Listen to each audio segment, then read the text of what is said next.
I bow to all the seekers of truth. So far, we have been seeking so many other things. Some felt that by seeking money, we'll achieve the ultimate joy and the freedom. And some felt that if you have the power, then you will be the Lord of this universe. Some felt that if I could be just concerned about my limited family, about my children, it would be the most joyous thing. Ultimately, we discover that all these are nothing but mental or emotional projections, which are linear in its movement. Also, we tried to find out about science, about music, about art. But any one of them on one side of our mental or emotional projection make us absolutely one-sided, or we can say they put us into imbalances. And we can see the effects of that in modern times, that people are having problems which we feel have no solutions for it. And sort of we are sometimes on the verge of shocks. As a result of that, people have taken to things which are very absurd and destructive. That has added to the problems that we have already. So let us find out the truth about ourselves.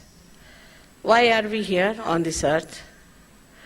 And what have we to achieve by leading this human life? And there, when we start asking this question, we look back at all the great prophets and incarnations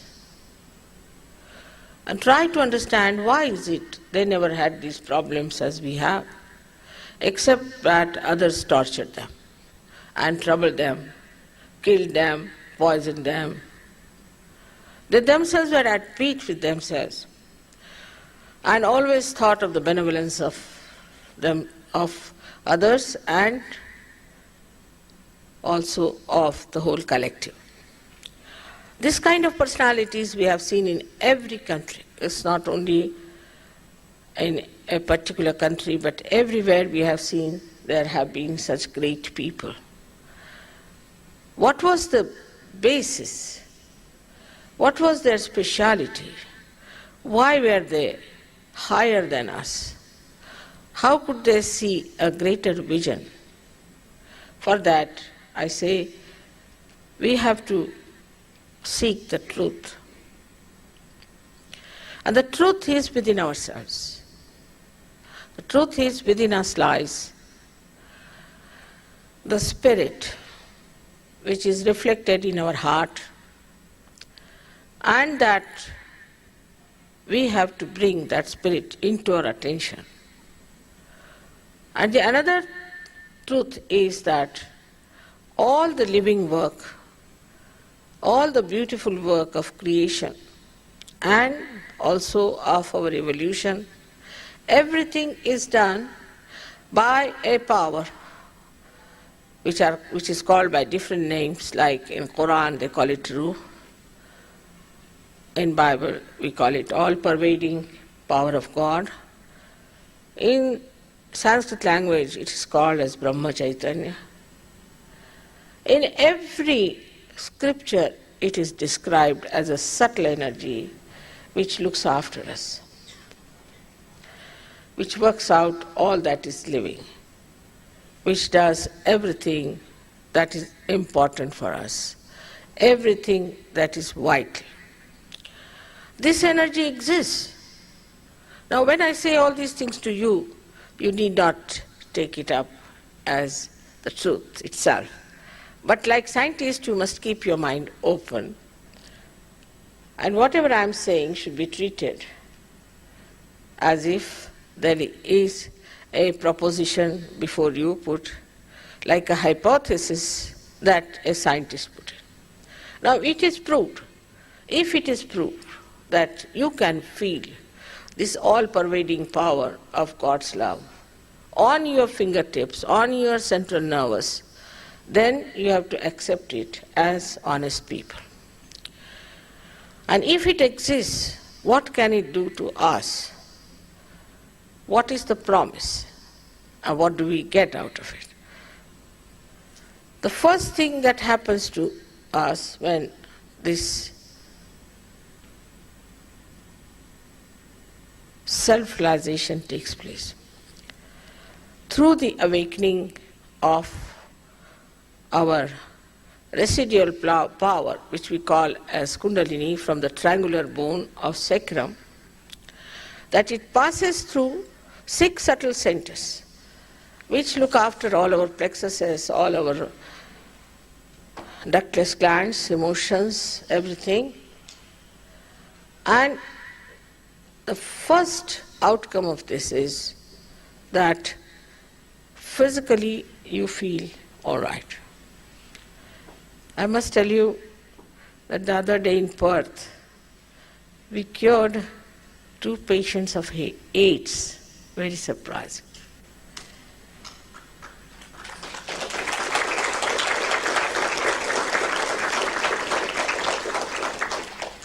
In Australia only, we had cured about 3 persons of AIDS. Out of them, 1 is still surviving. And 2 of them had no willpower to overcome their habit. I think this habit is the strongest, because they get over all other habits like alcoholism, like drug addiction. They get over. I don't know why they couldn't get over this habit. And that's how one of them died and one of them is in a mess. They just can't get over it. I hope so and pray that the ones we have cured, their husband and wife, who looked so beautiful, would survive. I've told them you have to just keep your willpower afloat. So when this Kundalini rises, see the residual power placed in the sacrum bone. The sacrum is the word in Greek language means sacred, and also in Latin means sacred. That means the Greeks knew about it, that is a sacred bone. And pierces through the 6 subtle centers, ultimately piercing through the fontanelle bone area, which is a soft bone in our head. Thus, actualizing the experience of baptism. Like this instrument has to be connected to the mains, the human instrument has to be connected to the mains. And once it is connected to the mains, it just starts working. First of all, you start getting this power, which is the power which comforts us, cures us, the power that counsels us, because you reach the point of absolute truth. Like as you are looking at me, you can say that I am standing here before you with your eyes. In the same way, you can feel the all-pervading power on your fingertips, and you can decode it and can find out what's wrong with you and what's wrong with others. Secondly, it gives you a mental balance. Many people who have been suffering from mental troubles have been cured with Sajoga. It's nothing to do with me as such. It is your own. It just works out. It's a living process of the living energy of evolution, and this is the last jumping, or we can say the breakthrough. And there you are into that new realm which we call as the realm of divinity. Once you become a divine personality, you start developing another consciousness and another dimension in your awareness. Is the expansion of your awareness comes through, by which you become collectively conscious, which is described by Jung very clearly. That means you can feel another person on your fingertips, and you can feel yourself on your fingertips. That's how nobody is the other. You become collectively conscious. Now you'll be amazed, these people are Australians here who are singing these songs. It's very difficult. Comes from Sanskrit language and a little bit from Marathi also, which is another more difficult than Sanskrit in a way. And how clearly they're pronouncing. You'll be amazed that when we had English ruling us in India, to teach them one sentence, it used to take 1 year. And that too, when they pronounced, nobody understood. I remember we were sitting in the church when one pastor was giving a lecture or a sermon in Marathi language. And my grandma was sitting next to me. And she asked me, what language is he using? And this gentleman had gone into a thorough education of Marathi language, had passed many examinations, and this was the situation. But today I find Australians so beautifully singing, even Sanskrit songs they sing so well. So what has happened to them is that they have now become people of universal nature. And they can pick up any song. I have seen Indians singing English songs or say Italian songs, Spanish songs, all kinds of things they have picked up so fast in such a small little group. Some of them are only 1 year old in Sahaja. You can't imagine how their tongues become so subtle that they can pronounce all kinds of tongue twisters. And they are very peaceful people, very peaceful within themselves. Peace is your own. It is within you, which starts manifesting once you become a self-realized person. And you become a very satisfied person. The whole countenance, the temperament, everything changes. The face shines and the eyes glitter. It's something of a very unique nature that you become. But you are the glory, and it has to happen to you. Apart from this, so many things happen. I've seen that there are people who came to me and said, my children are hopelessly bad, they can't do well in the colleges and schools and things, and they are standing first. It's very surprising. Now in England, there's such a big rate of unemployment, but there is very hard to find an unemployed Sahaja in England. It's very surprising. They all just get employment. They get so dynamic, very dynamic. We have known people who had never painted, who had never known what is art. In Australia, they have become great artists. In Australia, they have a big name as artists. So all these things are within us, not yet fully enlightened. Partly we are using it, and that is the reason we think that we cannot do anything better. But if I say these things are there and so many others within us, why not we do it? Of course you can't pay for all these things. This is another mistake, that we think we can pay for God. God doesn't understand money. He never knew what was money. It's only a human creation. You can't pay for God. You can pay for this hall, but you can't pay for your realization, which is a living force.